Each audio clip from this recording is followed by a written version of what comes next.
അന്തരീക്ഷം ആകെ മൂടിക്കെട്ടി നിൽക്കുകയാണ്. ചെറുതായിട്ട് മഴ ചാറുന്നുണ്ട്. എന്തായാലും പെട്ടെന്ന് താഴേക്ക് ഇറങ്ങിയില്ലെങ്കിൽ പണി കിട്ടും എന്നുള്ള കാര്യം ഉറപ്പാണ്. അതുകൊണ്ട് മെല്ലെ മെല്ലെ നീങ്ങട്ടെ.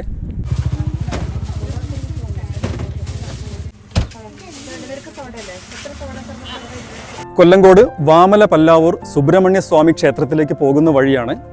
ചുറ്റും നോക്കിയാൽ തനത് പാലക്കാടിൻ്റെ ഗ്രാമ ഭംഗിയാണ് കാണുന്നത്. ഈ ക്ഷേത്രം നിൽക്കുന്നത് അത്യാവശ്യം നല്ലൊരു വലിയ പാറപ്പുറത്താണ്. ഇതേപോലെ കയറാൻ വേണ്ടിയിട്ട് ക്ഷേത്രത്തിലേക്ക് സ്റ്റെപ്പായിട്ട് പാറ കട്ട് ചെയ്ത് അതുവഴിയാണ് ആളുകൾ കയറി പോകുന്നത്. എന്തായാലും നമുക്ക് ക്ഷേത്രത്തിലെ കാഴ്ചകൾ എന്തൊക്കെയാണെന്ന് നോക്കിയിട്ട് വരാം.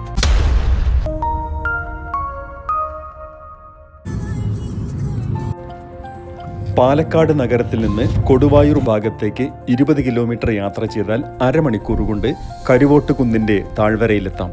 ഈ കുന്നിൻ്റെ മുകളിലാണ് വാമല പല്ലാവൂർ സുബ്രഹ്മണ്യ സ്വാമി ക്ഷേത്രം. ഷീറ്റ് മേഞ്ഞ 2 സ്റ്റാളുകൾ മാത്രമുള്ള ഒരു കുഞ്ഞു പ്രദേശമാണ് ഇവിടം.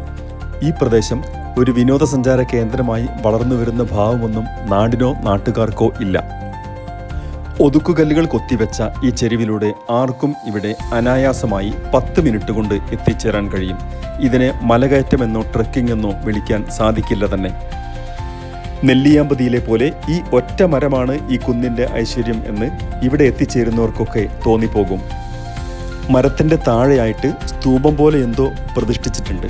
അവിടെ നിന്ന് നേരെ നോക്കിക്കഴിഞ്ഞാൽ ആകാശത്തിൻ്റെ പശ്ചാത്തലത്തിൽ നമുക്ക് സുബ്രഹ്മണ്യ സ്വാമി ക്ഷേത്രം കാണാൻ കഴിയും. എന്തായാലും ഞങ്ങൾ ക്ഷേത്രത്തിനടുത്തേക്ക് എത്തിയിട്ടുണ്ട്. വണ്ടി ഇറങ്ങിക്കഴിഞ്ഞ് കുറച്ച് മാത്രമേ നടക്കാനുള്ളൂ. ഉച്ച സമയമാണ്, അതുകൊണ്ട് ക്ഷേത്രം ഓപ്പൺ അല്ല. എന്നിരുന്നാലും ധാരാളം ആളുകൾ ഇവിടേക്ക് വന്നിട്ടുണ്ട്. കാരണം അത്യാവശ്യം നല്ലൊരു പൊസിഷനിലാണ് ക്ഷേത്രം നിൽക്കുന്നത്. ആ ഒരു ലാൻഡ്സ്കേപ്പിൻ്റെ ഒരു ഭംഗി കൊണ്ടാണ് ആളുകൾ ഈ സമയത്ത് ഇവിടെ എത്തിച്ചേരുന്നത്. ഇപ്പോൾ സമയം ഉച്ചയായതുകൊണ്ട് ക്ഷേത്രനട അടഞ്ഞു കിടക്കുകയാണ്. രാവിലെയും വൈകുന്നേരവും ഇവിടെ നിത്യപൂജ ഉണ്ട് എന്നുള്ളതാണ് താഴെ അന്വേഷിച്ചപ്പോൾ നമുക്ക് കിട്ടിയ വിവരം.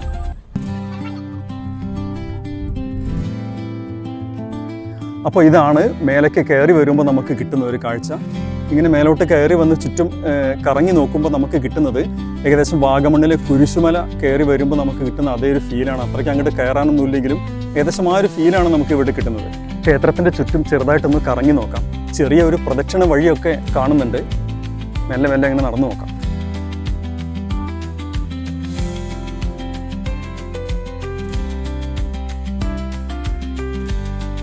ക്ഷേത്രത്തിൻ്റെ പിൻഭാഗവും വളരെ വിശാലമാണ് കേട്ടോ. എത്ര തന്നെ ആളുകൾ വന്നാലും അവരെ മൊത്തം അക്കോമഡേറ്റ് ചെയ്യാനുള്ള കപ്പാസിറ്റി ഈ പാറപ്പുറത്തിനുണ്ട്. അത്രയും വലിയൊരു പാറപ്പുറത്താണ് ഈ ക്ഷേത്രം നിൽക്കുന്നത്.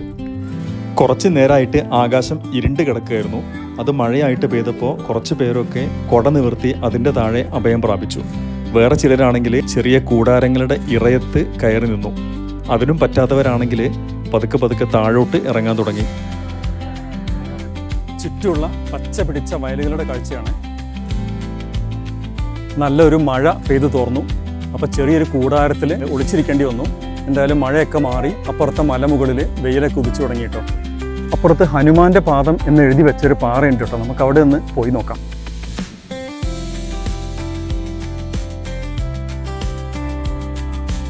ബാക്ക്ഗ്രൗണ്ടിൽ പശ്ചിമഘട്ട മലനിരകളുടെ കാഴ്ചയാണ്.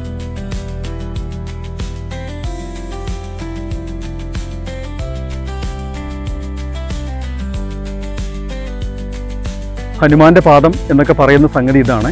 പക്ഷേ ഇതിന് എന്തെങ്കിലും ലെജൻഡറി ആയിട്ടുള്ള റെഫറൻസ് ഉണ്ടോ എന്നൊന്നും അറിയില്ല കേട്ടോ. എന്തായാലും മൊത്തത്തിൽ ആകെ സീനിക്കായ ഒരു പ്രദേശമാണ് കേട്ടോ ഈ വാമല പല്ലാവൂർ സുബ്രഹ്മണ്യ സ്വാമി ക്ഷേത്രം. അപ്പോൾ ആരെങ്കിലും ഇവിടെ വരികയാണെങ്കിൽ ഒരിക്കലും മിസ്സാക്കരുതാത്ത ഒരു സ്ഥലമാണ് ഈ ക്ഷേത്രം. ഏതൊരു സംവിധായകൻ ഇതുവഴി പോയാലും ഒരു സിനിമ എടുക്കാൻ തോന്നും. അത്രയും ഭംഗിയുള്ളതാണ് പാലക്കാടിൻ്റെ ഉൾപ്രദേശങ്ങൾ. കുഞ്ഞിരാമായണം, ഹൃദയം എന്നീ സിനിമകൾ ഈ സുബ്രഹ്മണ്യ ക്ഷേത്രത്തിൻ്റെ കുന്നിൽ ചിത്രീകരിച്ചവയാണ്. അപ്പം നമുക്ക് താഴെ ഇറങ്ങാൻ ആയിട്ടുണ്ട്. ക്ഷീണം തീർക്കാൻ താഴെ തട്ടുകടയിൽ നിന്ന് ഒരു സോഡ അല്ലെങ്കിൽ ഒരു സർബത്ത്.